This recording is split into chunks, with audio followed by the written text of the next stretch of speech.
Bonjour les amis, bienvenue sur commentphotographie.com. Alors aujourd'hui j'ai la question d'Edith. Bonjour Stéphane, durant la période estivale, je vais dans beaucoup d'événements où l'on rencontre différents spectacles. Alors période estivale, ça c'était, mais ça peut être également valable actuellement pour la période de Noël. Des spectacles où il y a du feu avec des jongleurs, des cracheurs de feu. À chaque fois mes images sont mauvaises. Peux-tu m'expliquer quel réglage appliquer pour réussir mes photos? Merci. Alors les photos avec des spectacles, les photos de spectacles avec tout ce qui est un peu pyrotechnique, le feu c'est différent des feux d'artifice. Le feu, je dirais, la difficulté du feu, c'est qu'il peut être parfois faible et parfois violent. Moi j'ai eu le cas de faire des photos de cracheurs de feu pour du tourisme.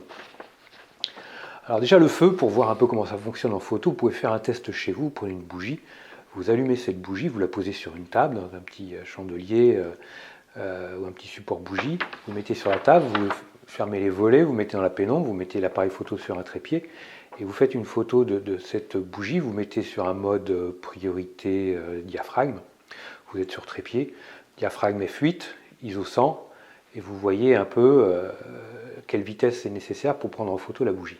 Alors mettez bien la bougie au centre du viseur, comme ça vous aurez une mesure de lumière. Si vous avez une mesure de lumière pondérée centrale, vous aurez une bonne exposition normalement. Bon, ça c'est juste le test pour pouvoir bien voir comment ça fonctionne, comment réagit l'appareil photo et une photographie de flamme. L'idéal c'est de faire du RAW. Là-dessus je reviendrai toujours, important, même si je m'adresse toujours à des débutants, si vous êtes débutant en photo, privilégiez malgré tout le format RAW pour vos photos parce que ça va vous permettre dans un deuxième temps, en post-production, d'aller pouvoir récupérer les hautes lumières, les parties brûlées, entre parenthèses de la flamme, et les basses lumières, l'ambiance autour, si vous avez envie de la récupérer bien entendu.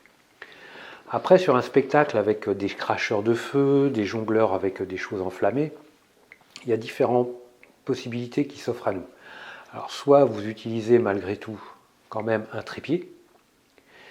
Ce trépied va vous permettre de faire des poses plus ou moins longues pour pouvoir jouer avec les mouvements, les arabesques des flammes au niveau de votre photo. Si vous voulez jouer avec le mouvement et faire des poses un peu longues, alors vous allez avoir les artistes flous, mais les flammes vont faire, vous allez faire du light painting, on va dire.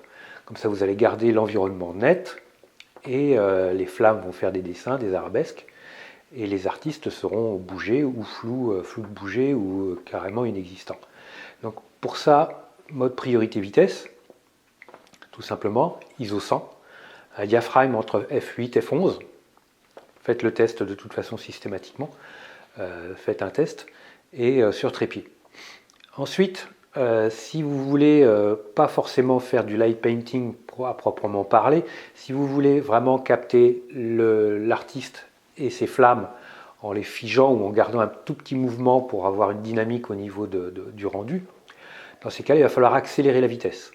Donc là vous pouvez faire des photos à main levée, donc je dirais 60e de seconde. Si vous avez des choses rapides, ça peut suffire, je dirais entre le 30e et le 125e.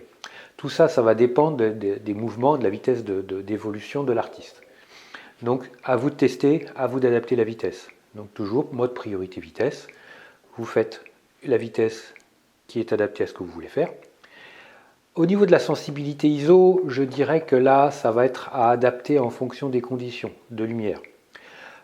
Si c'est compliqué, vous pouvez toujours user du mode ISO automatique. Ce n'est pas forcément l'idéal, mais quand on débute, ça peut vous dépanner, ça peut vous aider, vous retirer une épine du pied, parce que ça vous fera une décision de moins à prendre, mais ça ne sera pas forcément au mieux pour la qualité de l'image.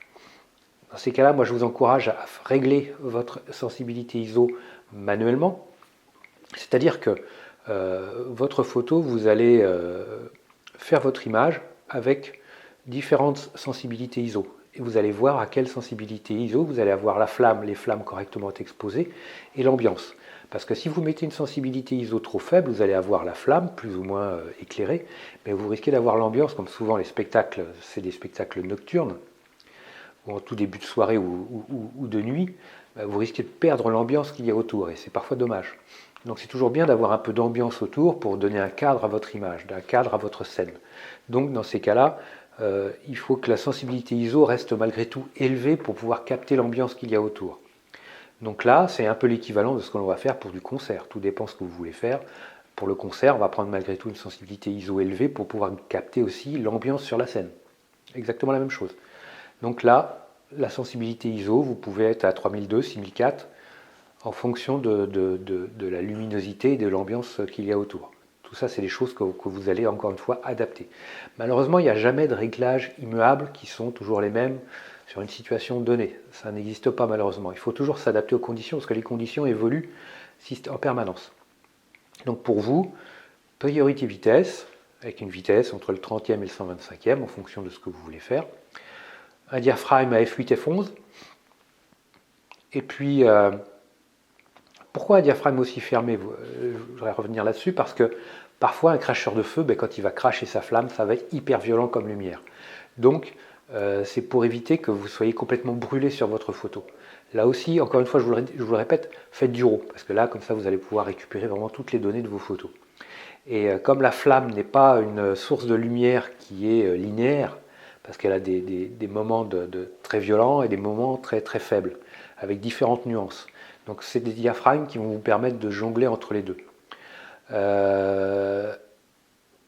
Il est évident que si vous prenez un mode priorité autre que priorité vitesse, mettez-vous en manuel par exemple. Si vous êtes en manuel, la problématique c'est que de toute façon, votre réglage ne sera pas fixe.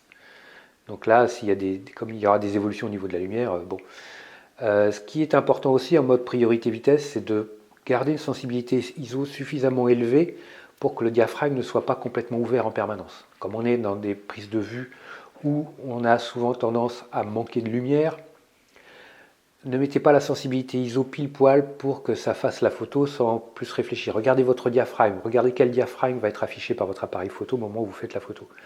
Pourquoi? Parce qu'il faut que l'appareil photo ait une petite plage d'amplitude. C'est-à-dire que si vous ouvrez complètement à 2.8, montez la sensibilité ISO pour faire votre photo à 5.6. Ce qui fait que si il y a moins de lumière, il pourra ouvrir. S'il y a trop de lumière, il pourra se refermer. Ça vous donne parce que si vous faites votre photo pour que le diaphragme, si vous mettez la sensibilité ISO pour que le diaphragme en général reste à 2.8, si on va perdre d'intensité au niveau de la flamme, lui, il ne pourra pas ouvrir de plus, donc on risque d'être sous-exposé. C'est là où il est important de pouvoir prévoir ça et de mettre une sensibilité ISO un petit peu plus élevée. Comme ça, votre appareil photo sera plus à l'aise et aura une marge de manœuvre plus importante.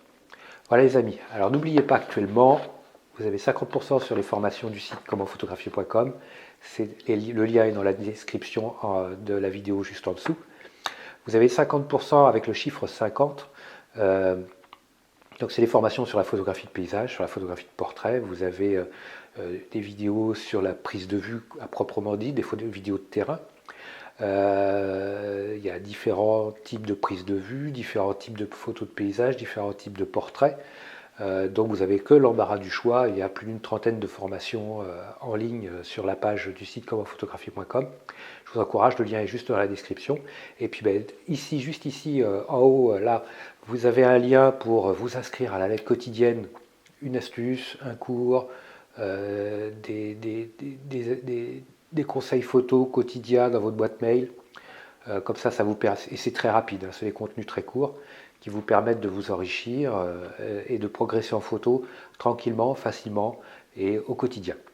Voilà les amis, inscrivez-vous à la chaîne, moi ça me fera super plaisir, laissez-moi un like, ça me fera super plaisir aussi. Moi je vous like très fort et puis je vous dis à très vite sur commentphotographier.com. Ciao.